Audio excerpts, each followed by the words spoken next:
ورحمة الله وبركاته. عليكم السلام ورحمة الله. بسم الله الرحمن الرحيم.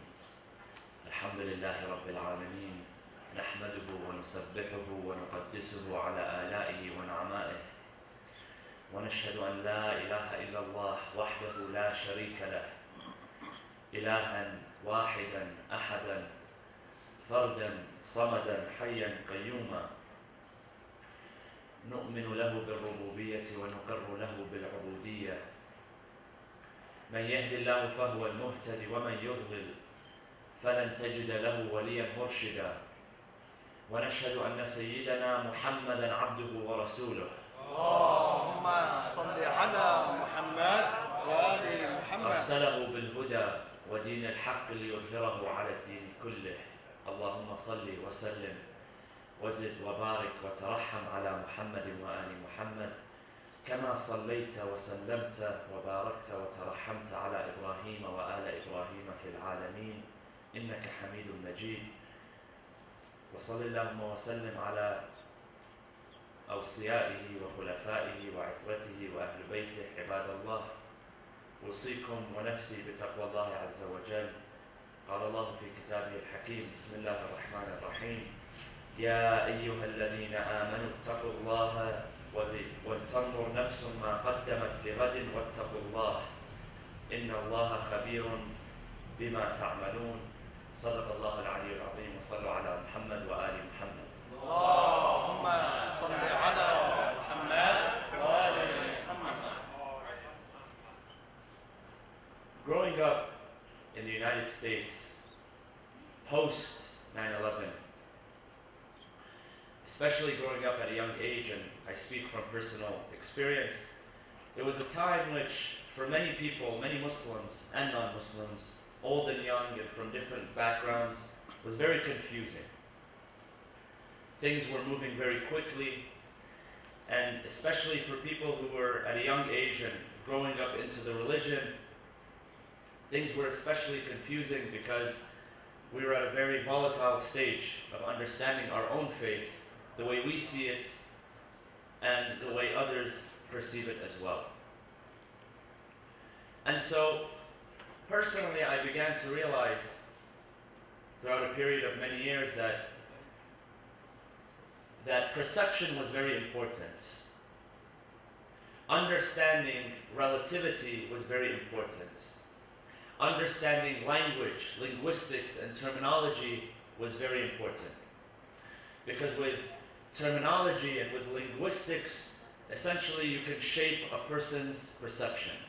You can have two people who are referring to the same concept, but because they are using different language and different terminology, they can paint two pictures which are completely contrasting, which show two different things.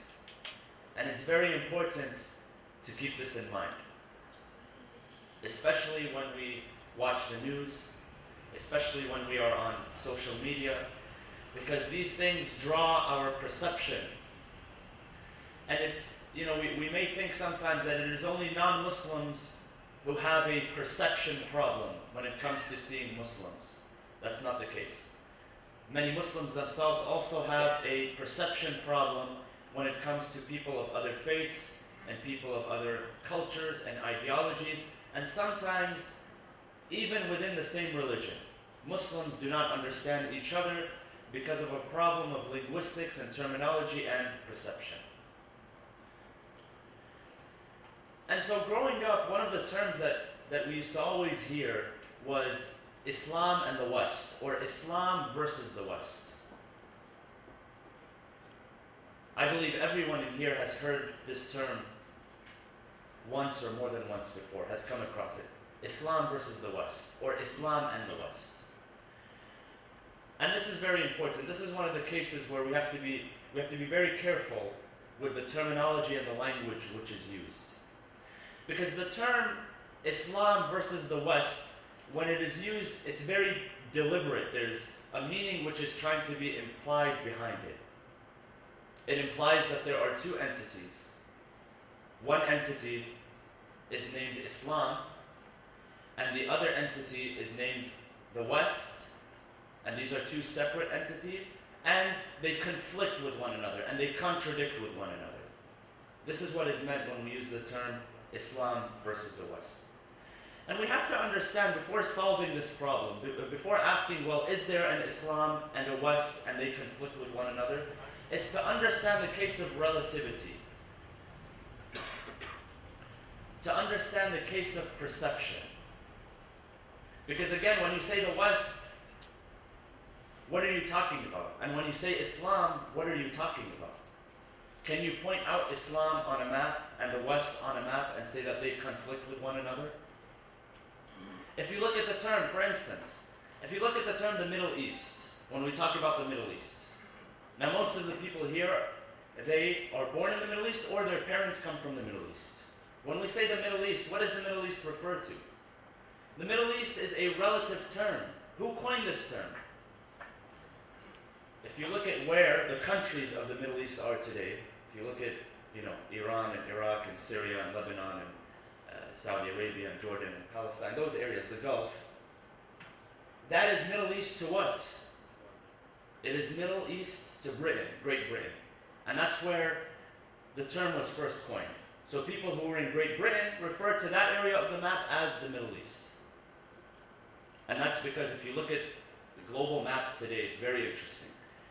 Britain is right in the center and right on top. It's perfectly in the center and on top. This is a matter of relativity. This doesn't mean that, God created this place in the beginning and then he created the rest of the world around it. It's simply a matter of relativity. It's what map you're looking at. You can look at a map which is completely flipped upside down and it's all the way in the bottom.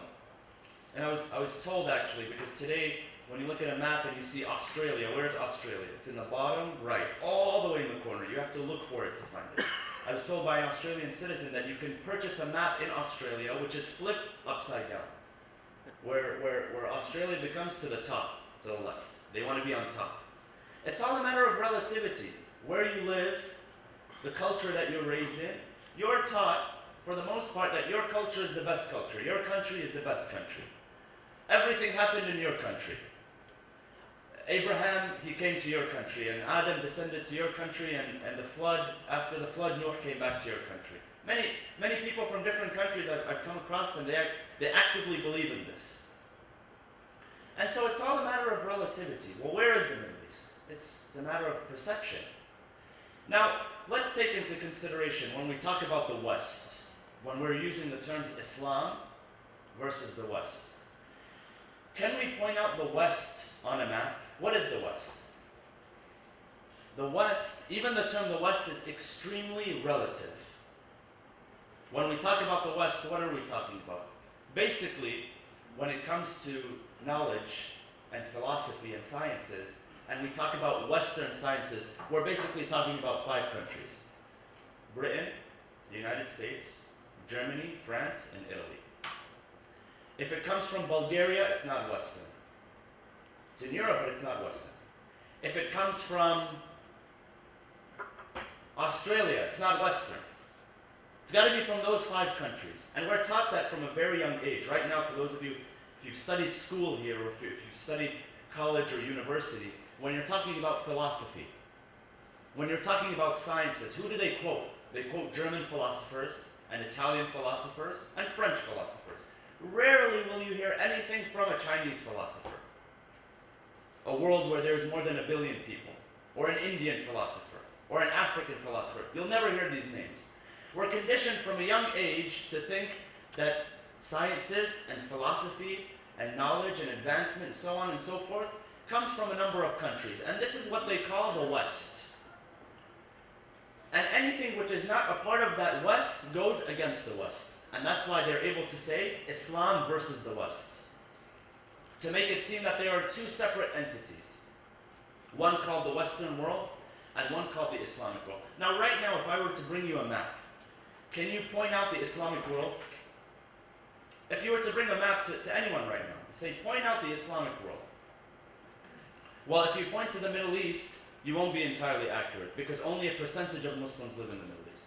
Many of them live in the Indian subcontinent, and they live in Southeast Asia, in Malaysia, and Indonesia, and so on and so forth. And now it's the fastest growing religion in the world, so you find them everywhere. You find them in Africa, and in Europe, and in North America, and so on and so forth. So the idea is that there are two separate entities. You have Islam, this is one entity, and you have the West, this is another entity. And they conflict with one another, and they contradict with one another. So as a young man growing up, especially post 9/11 when it was a very confusing stage, whenever we would hear the term Islam versus the West, it was a huge struggle and a huge dilemma for us. Because we were conditioned to believe that you can either be a Westerner or you can be a Muslim. You can't be two, because it's always versus. They're always opposing one another. So you either have to be a Muslim, but you can't be a Westerner if you choose to be a Muslim. Or you have to fully integrate into Western society, and that means that you can't be a Muslim anymore. So it was one or the other, and this created a huge dilemma. Later on, I began to realize that this is all relativity. This is all terminology. This is all perspective. The language which is being used is there to manipulate us, to make us believe that we have no choice. Either you have to be if you want to be a good Muslim, you got to go back to the Middle East. You got to go back to where Islam exists. And again, apparently Islam exists only in the Middle East, so that's where you can get it. Or you have to be a Westerner and abandon your Islamic values, when this is not the case. This is not the case. In fact, it's my personal belief, and you may disagree with me, but throughout my experiences, I'm not saying anywhere in the world is perfect, but throughout my experiences of being raised in the United States and also having lived for a considerable amount of years in a few Middle Eastern countries, I found that being a free Muslim and understanding it in its purest form was where, for me personally, was right here in Southern California. You may disagree, but this is my personal experience, where I can practice Islam freely, where I can practice Islam without criticism, in its purest form. Whereas many, many experiences, and many of you probably share these experiences, back home where Islam supposedly exists, it's not encouraging.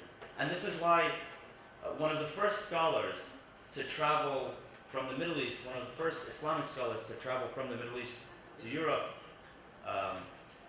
and I've heard this being attributed to two different scholars. Some say it was Jamaluddin al-Afghani, others say it was Muhammad Abd, the Egyptian scholar.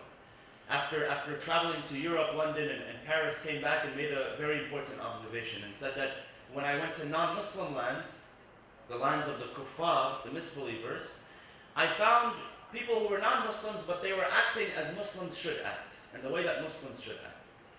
And when I came back, I saw people who were Muslim by name, but they acted as non-Muslims. And that's because Islam is not limited to how long your beard is, or how short your robe is, or how many times you say Allahu Akbar, or how many times you pray. This is not the definition that the Prophet Muhammad sallallahu alaihi wasallam gives to us.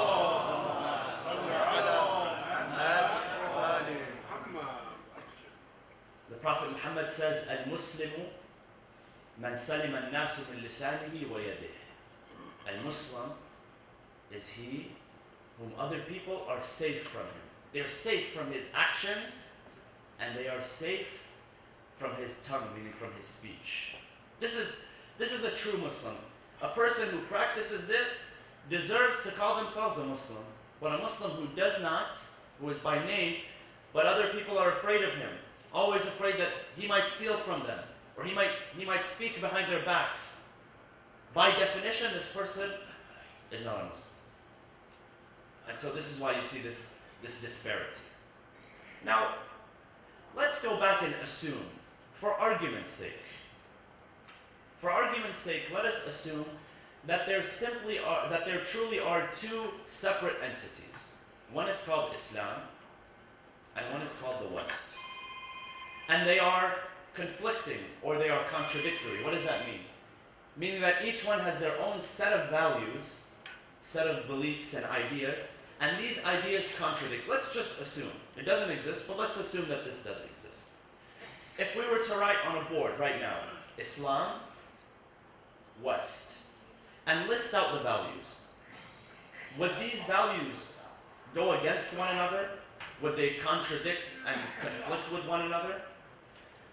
Now, what is Islam tackling today? And when I talk about the values, I'm talking about the challenges which face both societies, the obstacles which face both societies, and the opportunities presented in both societies. Let's talk about one example. If you look at promiscuity, for instance, it's a problem in Islam, correct? Now, if we say promiscuity is a value of Western society, let's just throw that out there, that promiscuity is a value of Western society. Well, is it only Islam which seeks to eliminate promiscuity? Not at all. The major world religions, all of them, which exist here, seek to eliminate promiscuity. It's a problem for Muslims as much as it is a problem for Christians and for Jews and people of other faiths as well. Alcoholism, gambling, abuse, all these values that we learn from our faith, these very same values which are sacred to us, and the very same obstacles which we are trying to overcome and defeat, we're not alone in them. So even if we were to assume that there were two sets of values, these two sets of values do not exclusively go against one another. The very same problems or obstacles or challenges that we have, people of other faiths have as well. And that's why, especially when you become involved in interfaith work, you'll see this. Once you become involved in interfaith work, you'll find that there are many goals, there are many challenges, there are many values which are very common to people of different faiths, especially within the Abrahamic faiths. And so it's important to keep that in mind when saying Islam versus the West. Because if we were to assume that there is such thing as Islam versus the West, then we can also say Christianity versus the West, and Judaism versus the West. Because it's those very same values that we hold very sacred and very dear, and it's those very same obstacles and challenges which we are trying to overcome, which exist within other faith groups as well. And so it's important to keep that in mind as a matter of perspective. And so, what that teaches us is that we are not alone. It's not Islam versus the rest of the world. Sometimes in some societies we are taught that it's Islam versus the rest of the world. Islam is an exclusivist religion. We are the only right way. We are the only path to Allah subhanahu wa ta'ala. You have to be a Muslim in order to enter heaven. You have to be a Muslim in order to further the cause of the Ahlul Bayt alayhi salam. No, I've seen people who are non-Muslim but further the cause of Ahlul Bayt more than some Muslims are willing to do.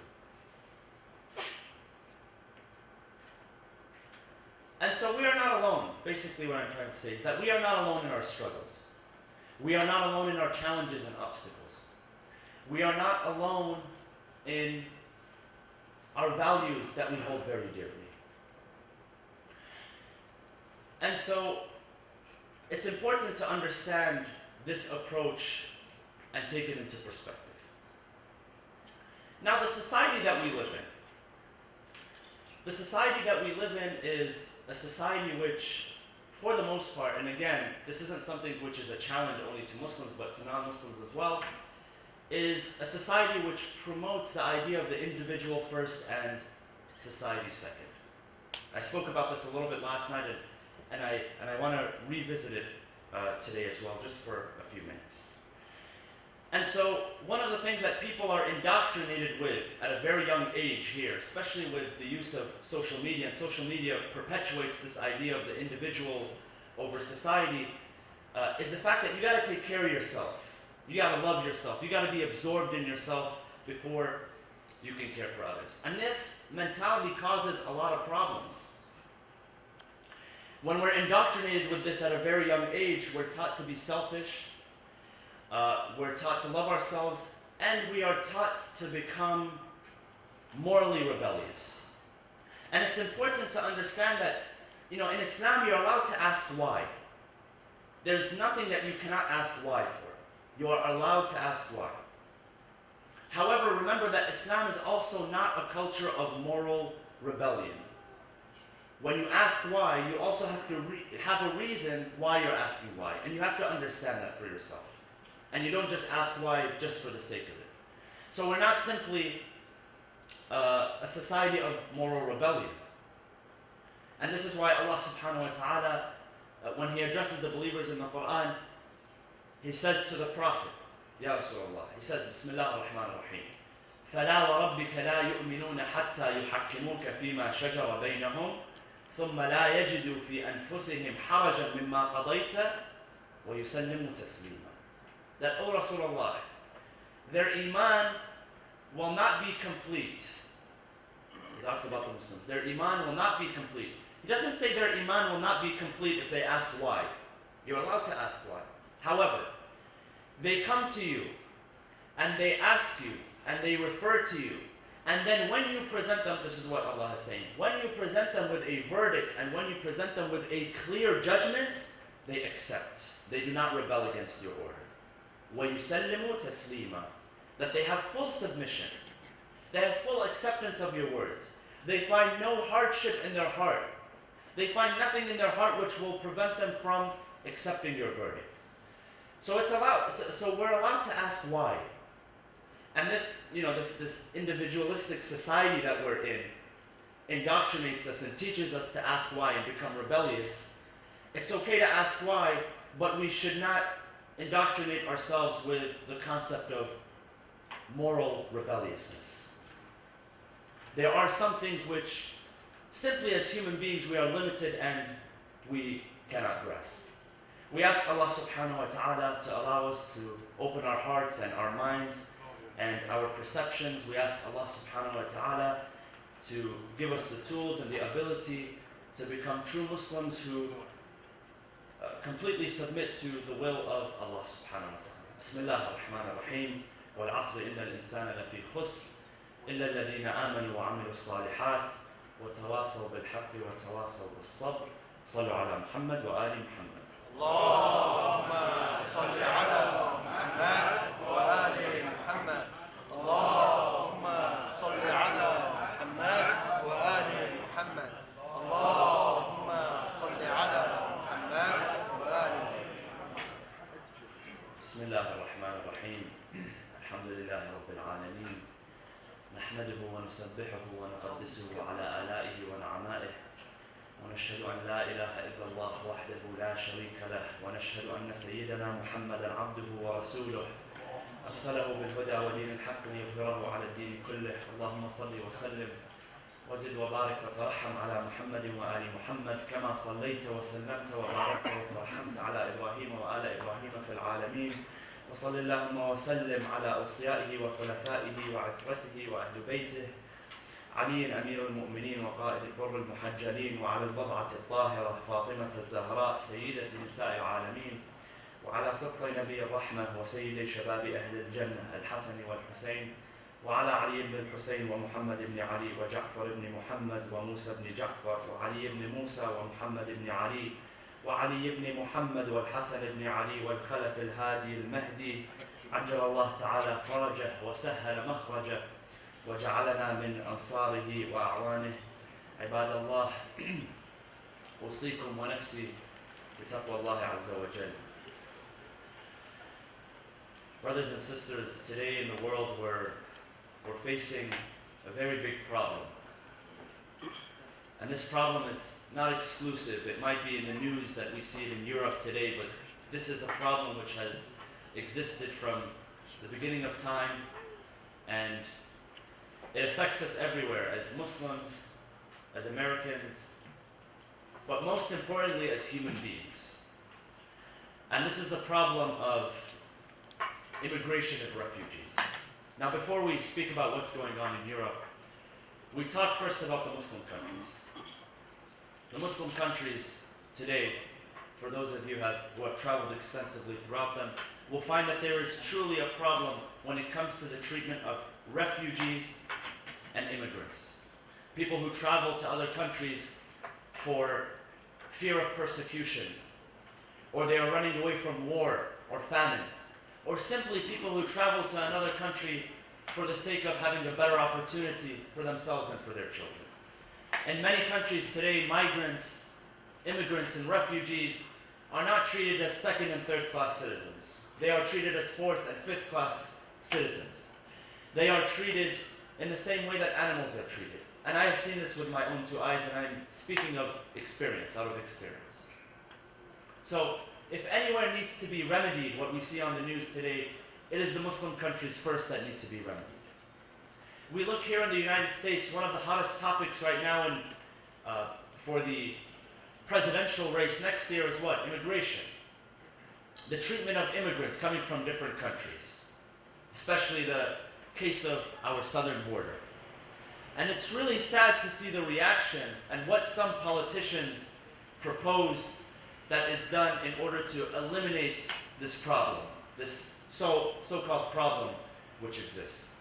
One of the famous politicians, I won't mention her name, most of you know who she is, comes from a different state.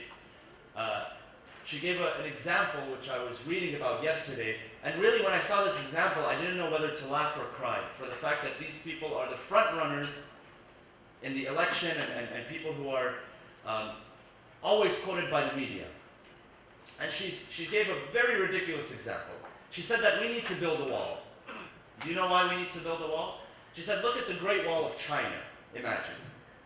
She says, look at the Great Wall of China, how they erected this huge wall, and you don't see any illegal, this is the terms that she used, you don't see any illegal Mexicans in China. Imagine. It's funny, but I really don't know whether to laugh or cry because these aren't simple commentators and pundits. These are people who are writing policy and delivering policy.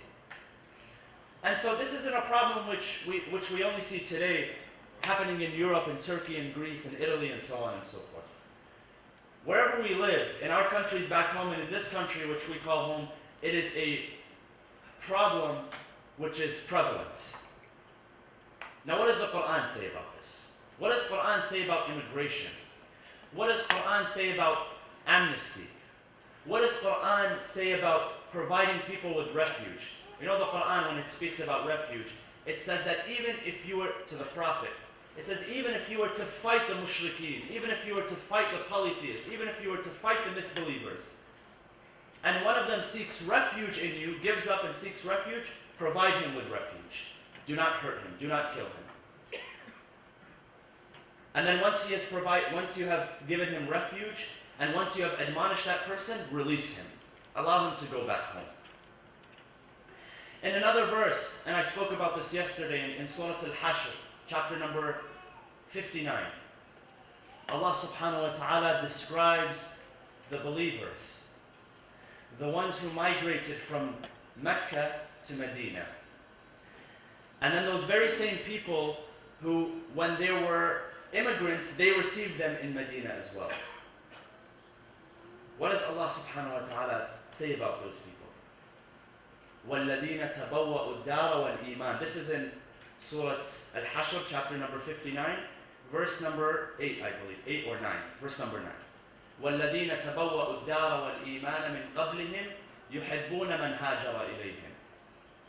Those people who took the dar, meaning Medina, as their abode, as their home, and they took Iman as their abode, meaning that they did not only live in Medina, their home. See, a very, very beautiful expression in the Quran, that they took Medina as their home and they took Iman as their home as well, meaning that they are true believers.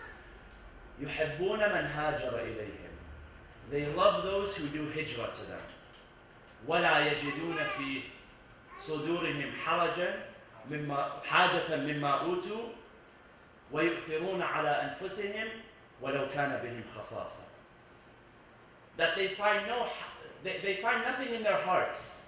They find no hardship in their hearts to give those refugees from what God has given them, because these very same people were refugees one day. The people who left Mecca to Medina were refugees themselves. And so they knew the value. They knew what it was like to be a refugee. And so they took these people into their hearts. يُحِبُّونَ مَنْ هَاجَرَ إِلَيْهِمْ وَلَا يَجِدُونَ فِي صُدُورِهِمْ حَاجَةً مِمَّا أُوتُوا وَيُؤْثِرُونَ عَلَى أَنفُسِهِمْ وَلَوْ كَانَ بِهِمْ خَصَاصَةٌ. And they are extremely generous. It talks about ithar, and I mentioned yesterday, ithar is not simple generosity. It is when you are generous, and to such a large extent, some people were so generous that they would give up to half of their wealth to their neighbor if he was a refugee. Half, exactly, 50-50. They'd keep half for themselves and they would give half to the refugee or the person who was in need.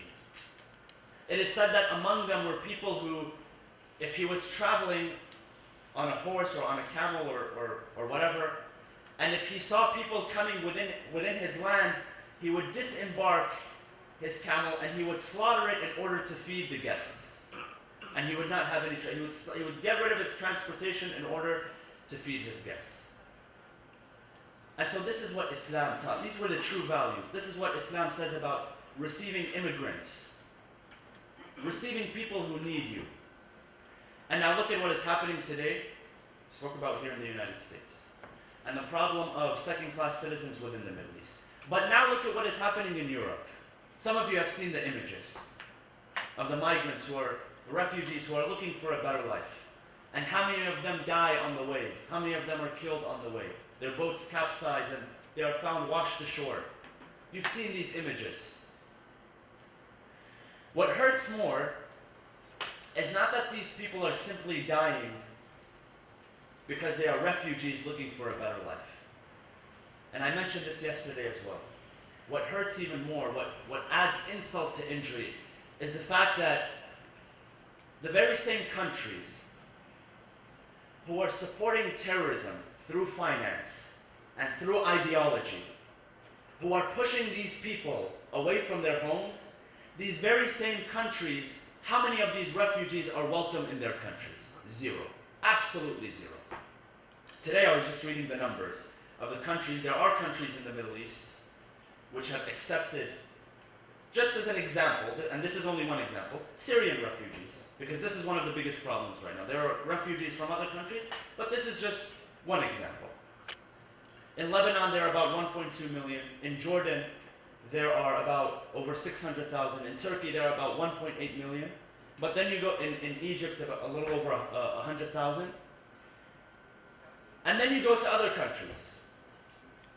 The richest of them all, zero. Absolutely zero. No refugees. And they're the very same countries which are financing the weapons and the ideology which push these people out of their countries in the first place. See, this is where the pain and this is where the anger comes from. So as per the teachings of the Quran, what does the Quran tell us? The Quran tells us is that we welcome people with open arms. Now, today I was also reading that the United States has decided that next year, in the case of Syrian refugees, by next year, 2016, they will bring in somewhere around 6,000 to 10,000 Syrian refugees, which is a good initial step. Initially, it is a good step. Now, what can we do? As Muslims living in the United States, one thing that we can do is we can voice our opinions. We can make it known that this number is not adequate. If you compare to the numbers of refugees who are being pushed out of their country every single year, it is not adequate. And we should also be on the front lines in welcoming these refugees. You know, it's not only the problem of refugees being pushed and leaving Muslim countries to go to non-Muslim countries. I'll give you one example, and I spoke about this yesterday, but I didn't speak about it in detail. Is that these very same refugees who are being pushed from countries are being sold out. By whom? By their Muslim brothers and sisters. You know, in Iraq, during the early 90s, during the war with Kuwait and then the Gulf War with the United States, millions of Iraqi refugees, they left southern Iraq and they went to different countries. They went to Syria, and they went to Iran, and some of them went to Saudi Arabia. Very similar to what is going on in Syria. It happened in Iraq as well. Refugees leaving the countries, some of them being placed in camps, and some of them finding their own ways in different countries. And so the ones that were in Saudi Arabia, imagine, the ones that were in Saudi Arabia, the refugees, some of the refugees had fought against the government, many of them, the men, had fought against the government of Saddam. And so the officers that were there, that were managing the camps, they would kidnap some of these men and they would take them back to the Iraqi border in order to give them to Saddam. Who were these people? They were Muslims. Muslims selling Muslim. For what? For what? What was it for? Money? It wasn't money. They would give them, you know how they would pay them? They would pay them in bottles of whiskey. A Muslim selling his Muslim brother for a bottle of whiskey. Who came to the rescue? Christians and Jews. Churches and synagogues came to the rescue. Paid for the refugees and brought them to the United States and different countries in Europe. And they didn't tell them you have to convert. This we are doing. Do you see how the equation is completely flipped? We ask, why is the Quran relevant? Why does the Quran talk about the equation today is completely flipped. Muslims are doing everything that a kafir you would expect a non-Muslim to do. And non-Muslims are doing everything that you would expect a Muslim to do. It's completely flipped, the equation. And this is a crisis. We need to ask ourselves what is going on and what can we do to remedy this situation. Right now, and today is the day of Friday, in a very holy month, the month of the Qa'dah, let us ask Allah subhanahu wa ta'ala, one of the best things that we can do within our capacity right now is that we pray for these people. We pray for the victims of terror. We pray for the refugees. We pray for all of those who have left their homes in search of a better life. We say, oh Allah, allow us within our capacity, whatever our capacity is, to be hosts of these people. And if we cannot be hosts of them, to at least be with them in solidarity, in mind and in heart and in spirit. Oh Allah, if any of them come our way, allow us to be among those who can help them physically. Oh Allah, bestow us with this grace and with this honor to be among those who become servants of other people in need, inshallah. Bismillah ar-Rahman ar-Rahim. اللهم اغفر للمؤمنين والمؤمنات والمسلمين والمسلمات الأحياء منهم والأموات تابع بيننا وبينهم بالخيرات إنك مجيب الدعوات إنك قاضي الحاجات إنك على كل شيء قدير برحمتك يا أرحم الراحمين وصلى الله وسلم على سيدنا محمد وعلى أهل بيته الطيبين الطاهرين.